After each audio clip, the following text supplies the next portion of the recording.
Good morning dear students.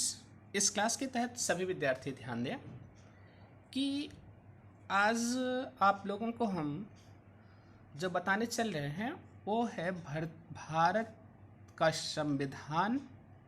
और उस संविधान के तहत आप लोगों को हम उद्देशिका बताने चल रहे हैं, मतलब जिसे हम प्रीमेम्बल बोलते हैं, अर्थात the preamble of Indian constitution, ठीक, के बारे में आपको पढ़ना है। देखिए, जो उद्देशिका है, आप जब कॉन्स्टिट्यूशन पढ़ते हैं तो आपने 9th-10th में पढ़ा रहा होगा। संविधान की आप विशेषता पढ़ते हैं ना। और संविधान में आप लोग आर्टिकल पढ़ते हैं, धारा पढ़ते हैं, अनुच्छेद पढ़ते हैं, मतलब ये सारे विविध नाम हैं जिससे आप मतलब क्या होते हैं, परिचित होते हैं। तो हम कहते हैं कि अगर जैसे हम कहते हैं हमारे यहाँ आईपीसी है, सीपीसी है, सीआरपीसी है, एविडेंस है, हर जगह पर मतलब क्या है, धाराएं दिया गया है, मतलब नियमबद्ध किया गया, मतलब उसको विधि रूप में दिया गया है, ठीक। लेकिन जितनी भी विधियां हैं, जितनी भी मतलब कानून हैं, सब कानून की जो मदर है, जो जननी है, वो कौन है? कॉन्स्टिट्यूशन होता है, मतलब किसी भी देश का संविधान होता है। और वैसे ही भारत का जो संविधान है वो क्या है? वो सारी विधियों, कानूनों और नियमों की क्या है? जननी है। अब यहाँ पर कह सकते हैं कि हम कहने कल मतलब थोड़ा सा आपको जिक्र किया था, हमने कहा था संविधान एक हमारा जीवन दस्तावेज है। अगर जीवन दस्तावेज है तो इसका मतलब उसका थाट होगा, उसका विचार होगा, उसका एक अपना क्या होगा? दर्शन होगा, उसकी एक फिलॉसफी होगी। तो यह सिद्ध करता है कि जो हमारी संविधान की उद्देशिका है, संविधान में जो दर्शन है, संविधान का जो हमारे टारगेट है, जो संविधान का लक्ष्य है, वह इसमें निहित है। अगर हम कहते हैं कि देखिए क्या होता है ना, हम पढ़ते हैं संविधान तो हम देखते हैं कि विभिन्न संशोधन बार बार होता है। कहीं कहीं पर ऐसे नियम आ जाते हैं, ऐसी विधियां आ जाती हैं जहां पर संविधान में कोई स्पष्ट उल्लेख नहीं मिलता, तो उसका उत्तर तलाशने के लिए हम संविधान की उद्देशिका पढ़ते हैं, संविधान की उद्देशिका में आते हैं। अब सेम आपका है। अब यहाँ पर हम केवल आपको इससे रिलेटेड जो इम्पोर्टेंट क्वेश्चंस हैं उसको बताते हैं, जो कि अगर जो विद्यार्थी क्लास 11th में सिविक्स लेना चाहता है या आगे जो पॉलिटिकल साइंस की स्टडी करना चाहता है या आप सिविल की प्रिपरेशन करना चाहते हैं, हर स्थान पर इसका अपना क्या है? इम्पोर्टेंस है, इसका महत्व है।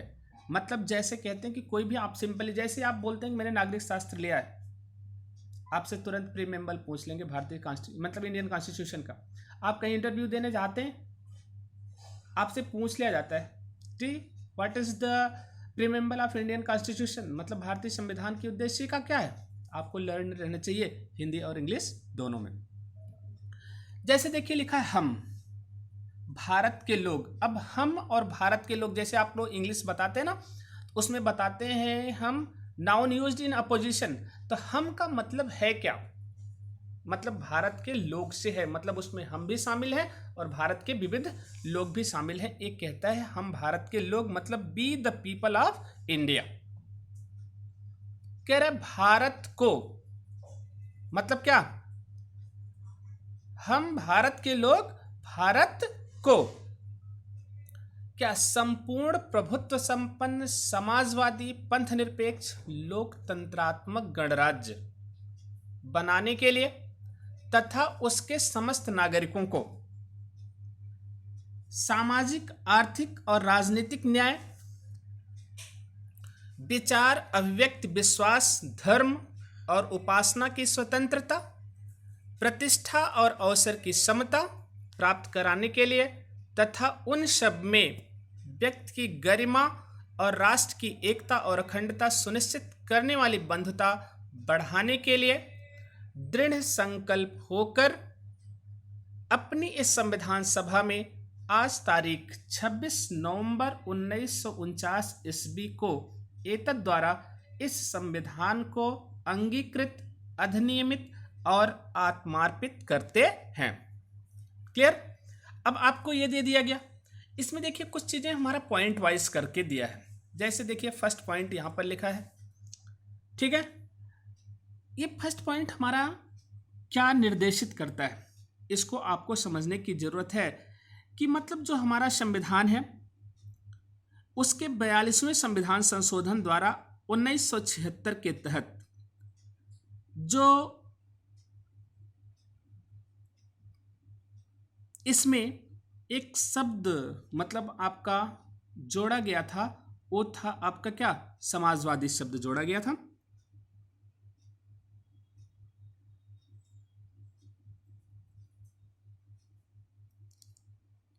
ठीक, और इसके बाद इसी में एक चीज और जोड़ा गया था, यूनिटी ऑफ नेशन, राष्ट्र की क्या, अखंडता शब्द, राष्ट्र की एकता और अखंडता, मतलब इसको भी आपको जोड़ा गया था। यहां देखिए लिखा है, संविधान 42वें संशोधन अधिनियम 1976 की धारा 2 द्वारा 3/1/1977 से प्रभुत्व संपन्न लोकतंत्रात्मक गणराज्य के स्थान पर प्रतिस्थापित, आया समझ नहीं। इसी में मतलब एक शब्द जोड़ा गया था जो आपका हम बता रहे हैं, वो शब्द कौन था, समाजवादी शब्द जोड़ा गया था। पूछा जाता है कि इसको भारतीय संविधान में कब जोड़ा गया, और एक शब्द और भी जोड़ा गया था, एकता और अखंडता। ठीक है, तो इसको आपको पूरी तरह से लर्न रहना चाहिए। अब देखिए अगर हम इंग्लिश इसका बनाते हैं तो हम यही कहते हैं, B the people of India having solemnly resolved the constitute India into a sovereign, socialist, secular, democratic republic and to secure to all its citizen, हम क्या सिक्योर करना चाहते हैं, जस्टिस। पहली चीज आती है, हम क्या सिक्योर करना चाहते हैं, जस्टिस चाहते हैं। जस्टिस में आपकी 3 प्रकार के जस्टिस का उल्लेख किया गया है। न्याय का है सोशल, इकोनॉमिक एंड पॉलिटिकल, मतलब हमको सामाजिक न्याय की जरूरत है, आर्थिक न्याय की जरूरत है और राजनीतिक न्याय। देखिए न्याय में लिखा गया सामाजिक, आर्थिक और राजनीतिक न्याय। इसके बाद दिया गया स्वतंत्रता, हमको कौन सी चाहिए, मतलब लिबर्टी। ये देखिए स्वतंत्रता लिया, स्वतंत्रता में आपको जो दिया गया है, liberty of thought, expression, belief, faith and worship, मतलब जो हमको स्वतंत्रता दिलाता है, नागरिकों को स्वतंत्रता दिलाता है, विचार की स्वतंत्रता है, अभिव्यक्ति की स्वतंत्रता है, विश्वास की स्वतंत्रता, धर्म और उपासना की स्वतंत्रता प्रदान करता है। इसी के साथ एक चीज और दिया, इक्वेलिटी, मतलब समानता जिसको बोलते हैं, equality of status and opportunity, मतलब प्रतिष्ठा और अवसर की समता दी गई है। ठीक है, and to promise among them all, और इन सब को प्राप्त करने के लिए क्या करता है, जो लाता है fraternity, assuring the dignity of the individual and the unity and integrity of nation, मतलब राष्ट्र की एकता और अखंडता सुनिश्चित करने वाली बंधुता बढ़ाने के लिए आगे कहता है, दृढ़ संकल्प होकर अपनी इस संविधान सभा में आज तारीख 26 नवंबर 1949 ईस्वी को एतद द्वारा इस संविधान को अंगीकृत, अधिनियमित और आत्मार्पित करते हैं। ये हमारे संविधान की, देखिए क्या है, ये देश का जो हमारा संविधान है वो हमारे ऊपर थोपा नहीं गया, बल्कि उसको हमने क्या किया, एडॉप्ट किया, मतलब ग्रहण किया है। तो इसे आपको अच्छे तरीके से लर्न रहना चाहिए, मतलब जो क्या है, भारत का संविधान अर्थात संविधान की उद्देश्य का आप लोग पूरी तरह से इसको क्या करके रखेंगे, लर्न करके रखेंगे। अब देखिए ये इंग्लिश में भी है, इंग्लिश भी आप लोग अगर लर्न करके रखेंगे तो ये आपका अधिक इंप्रेशन बनाता है। जैसे लिखा, the constitution of India preamble, we the people of India having solemnly resolved the constitute India into a sovereign, socialist, secular, democratic republic and to secure to all its citizens justice, social, economic and political. इसके बाद liberty of thought, expression, belief, faith and worship, equality of states, of opportunity, and to promote among them all fraternity, assuring the dignity of the individual and the unity and integrity of the nation. In our Constitutional Assembly, this 26th day of November 1949, do hereby adopted, enact, and give to ourselves this Constitution. ठीक, तो इसमें जो दो चीज़ें हैं जिसको हम जोड़ने की बात करते हैं, हमारे प्रीएम्बल में संविधान निर्माण के बाद दो चीज़ें जोड़ना गया, जिसमें एकता और अखंडता शब्द जोड़ा गया और समाजवादी शब्द जोड़ा गया था। देखिए, अब थोड़ा सा अगर हम व्याख्या करते हैं इसके वर्ड पर, तो आप लोग समझ लीजिए क्या चीज़ें हैं। हमने कहा प्रभुत्व संपन्न है। प्रभुत्व संपन्न का मतलब जो हमारा देश है वो स्वतंत्र है, इसकी नीतियाँ स्वतंत्र हैं, जो भी विधियाँ यह बनाता है वो अपने से बनाता है, अर्थात इसके ऊपर किसी भी देश का, किसी भी संस्था का कोई प्रेशर या दबाव नहीं है। यद्यपि यह किसी संस्था का अंग है, उसके नियमों को फॉलो करता है, तो ये इसकी अपनी अवधारणा है, अपना विचार है, अपनी मर्जी है कि यह उसमें शामिल है, नहीं तो क्या है, नहीं भी शामिल हो सकता है। ऐसे ही आपका जैसे लिखा गया है समाजवादी। समाजवादी का तात्पर्य यह एक मतलब दर्शन है। हमने इसको बताया था आप लोगों को कि पंडित जवाहरलाल नेहरू जब एक बार कहाँ पर गए थे, रशिया गए थे, मतलब रूस, तो वहाँ पर उन्होंने देखा कि समाजवादी व्यवस्था से वो काफ़ी प्रभावित थे, तो उन्होंने जो एक व्यवस्था एडॉप्ट की और बाद में उन्होंने मतलब ये जो समाजवादी शब्द है इसको संविधान की जो उद्देश्य का है, प्रीएम्बल है, उसमें मतलब क्या किया, डाला भी। इसमें क्या होता है कि मतलब समाजवाद में जो मतलब सारी व्यवस्थाएं हैं, जो सारा स्ट्रक्चर है, मतलब जैसे उद्योग है, इंडस्ट्री है, जो भी जहाँ की चीज़ें हैं, हर जगह पर गवर्नमेंट की तो सहभागिता है, लेकिन जो व्यक्ति उसमें पार्टिसिपेट करता है, जो कार्य करता है, उसकी भी उसमें हिस्सेदारी होती है। मतलब लाभ हानि हर जगह पर वो उसका सहभागी होता है। पंथ निरपेक्ष है। पंथ निरपेक्ष और धर्मनिरपेक्ष दोनों में अंतर है। धर्मनिरपेक्ष का मतलब यह होता है कि हमारा किसी भी धर्म से कोई लेना देना नहीं है।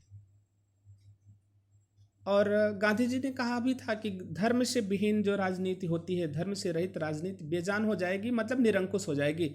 इसलिए राजनीति में को पोलाइट बनाने के लिए, विनम्र बनाने के लिए धर्म इंक्लूड होना उसमें क्या है, आवश्यक है।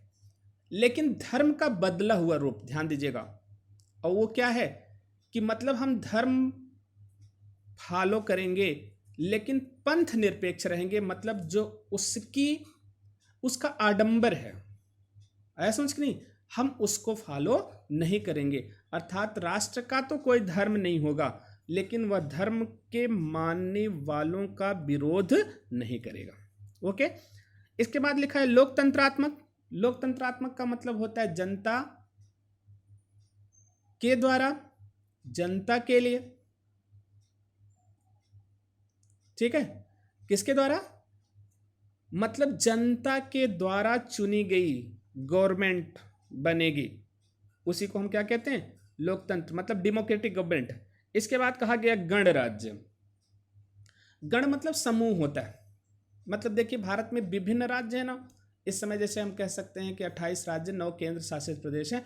ये 28 राज्य और 9 केंद्र शासित प्रदेश मिलकर के एक क्या बना रहे, गण बना रहे, मतलब एक संघ बना रहे, एक संगठन बना रहे। और हम क्या कहते हैं, हम मतलब मनाते हैं रिपब्लिक डे, गणतंत्रता दिवस। गणतंत्रता दिवस मतलब देखिए हमने राजतंत्र को फॉलो किया, यद्यपि हमारे यहाँ संस्थात्मक शासन व्यवस्था है, पार्लियामेंट्री गवर्नमेंट, और वो पार्लियामेंट्री जो गवर्नमेंट है वो लोकतांत्रिक ढंग से नियुक्त होती है। लेकिन जो हमारा सर्वे है, जिसे हम प्रेसिडेंट कहते हैं, यह प्रेसिडेंट हमारा वंशानुगत ना होकर के मतलब चुना जाता है, चुनाव किया जाता है।